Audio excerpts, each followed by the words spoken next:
Thank you very much. Good afternoon and a very warm welcome to South Australia. I'm not talking of the weather, but talking about the people. Very warm. And thank you so much for welcoming me to this session. It's a privilege to be on this stage because literally less than 2 years ago, I was where you were. Quite clueless and scared and all over the map about what we were going to do about our lives here. And by the time we made our way to this session, the initial euphoria of this change had already sort of died down, and the more scary part of it had taken over. And I think we were very lucky to find the support, the mentorship, the advice, the friendship, and just the affection that my husband and I have found over this time that we have, the short period we've been in Adelaide. So it's fantastic. Everything that people have been saying to you, I was doing a bit of a revision for myself. Especially when Lauren was making her fantastic presentation and giving such valuable information, when Gilda was talking about tips on employment. I was going through those slides and I thought, wow, we were diligent. We did a lot of those things. And so that's good advice. And I hope you made a note of it and you follow back and reach back. So the agenda, when I got it and I was invited here, said, migrant success story, skilled migrant success story. And that got me thinking, what is success? You know, what success are we referring to? Because we interpret it so differently for ourselves. And I thought, is this financial success? Getting there, not quite there. Depends on how much makes you happy. Is it about, getting a great car? Because we had a great car in India. And what we transitioned to, if we wait for 5 years, can qualify as antique. So, we'll make some money there. Are we talking about finding my dream job? Well, no. It was an interesting journey to try and find a job before I employed my own self. Got to number 2 position on my dream job and then didn't make it. I was probably meant to walk the path that I'm on, and if I had found a job, I certainly wouldn't be doing what I'm doing, and I'm extremely happy doing what I'm doing. So I thought, how do I talk about success? What do I say to you that makes sense to you? Also gives you a window into my journey so far. And I have, like all good facilitators, as Di was saying, I am in leadership development. I'm a facilitator. So any facilitator worth their salt has 3 C's, right? Anybody in HR here? Yeah? So a few people. So how are 3 C's? So my 3 C's are about context, about connections, and contribution.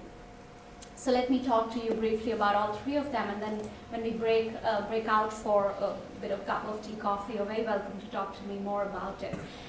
When we landed here, I think one of the most upsetting things, as you will completely relate to, is that you're so uprooted, that you have lost a sense of your identity, you have lost yourself in some ways, you've lost your history through, you took 2 flights and now you don't know where you are at. The land feels alien, and people seem so unknown and strange, and there is a bit of scariness around the whole newness of the situation that I think for me the most upsetting thing was losing myself in this process of transformation and transition.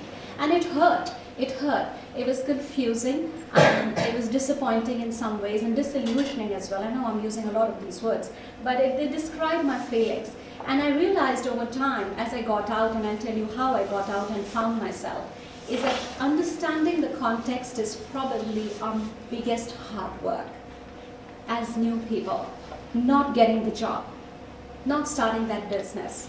Which is not to say that the 2 bright gentlemen here right before, whom I did not meet when I should have met you, are not right about starting the business. But it isn't so much about let's get the job, let's get that home. It is let's find yourself. What's your space? And I think that's the greatest bit of hard work, mentally, emotionally, physically. And for me, I realized a few things accidentally and through making many mistakes.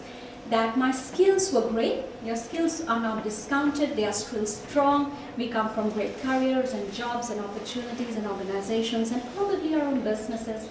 But how is that skill set? How is your competence, your education applicable where you've landed? That discovery is important. Because you may be very strong with people skills, but these are very different kinds of people we are dealing with. People are people, on a human level, but culturally, who are we engaging with? So what people skills do we have? How do we apply them? You may have technical skills, but you're still engaging with teams and customers and people. So I think that context is important. And I realized that my space, I had to discover it over time. I wish there was some, dirty secrets to it and shortcuts, but there aren't. It's just a bit of hard work and stumbling and fumbling around until you realize, you keep putting yourself out there and you realize, this feels good and this doesn't feel good. This is my space. And you carve it out for yourself. But it cannot be done in isolation. And so my next C is connections. They're important. Contacts is a different nature of connection. But to have connection is to, I discovered, to offer a piece of myself, to offer meaning to the other person, to say, hey, this is a little bit of my story. This is where I come from. This is where I'm at, which is a bit of a confused place, which is how I would introduce myself initially, which is truthful. And these are some of my hopes and dreams. This is where I want to go. I'm aspiring. I'm not there. I don't have a pathway. I don't know what's my next step. And I made myself a bit vulnerable, which in my own country probably I wouldn't have, because I was very confident in my own country. I knew whom to call up when I was in trouble. I knew whom to contact when I needed a job transition. I knew whom to talk to when I needed specific information. And suddenly I didn't have any of that.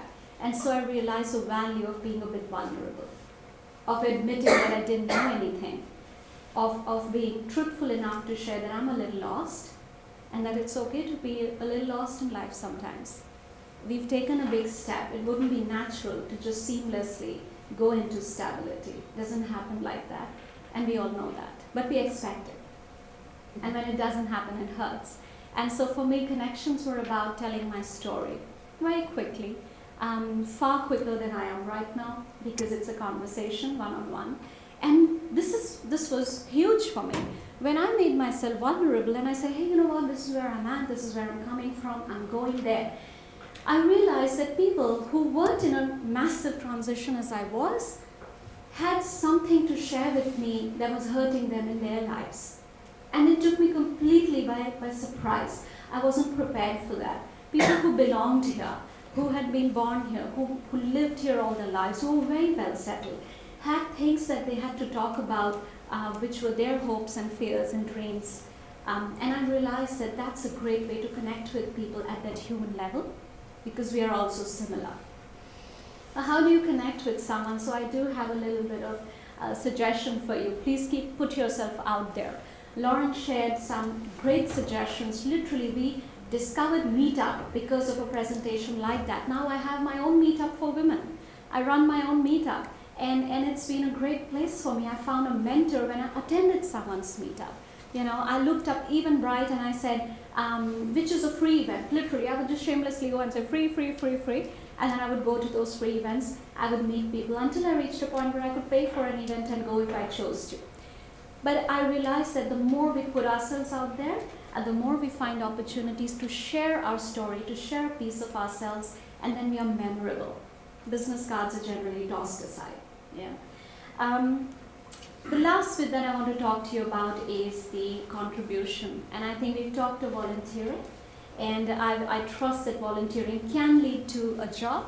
But more than that, it can lead to us discovering that we have something to give, not just something to take. And I think we all understand that. We all may come with that expectation. But actively find something somewhere, the library, the community center, your local council. Find a cause that resonates with you and do contribute, because contributions make us complete, and they create further connections, and they provide us the context that is invaluable right now. So I hope that little bit was relatable for you. Thank you, and I hope to see you when we're having tea and coffee. Thanks for having me. Such a privilege.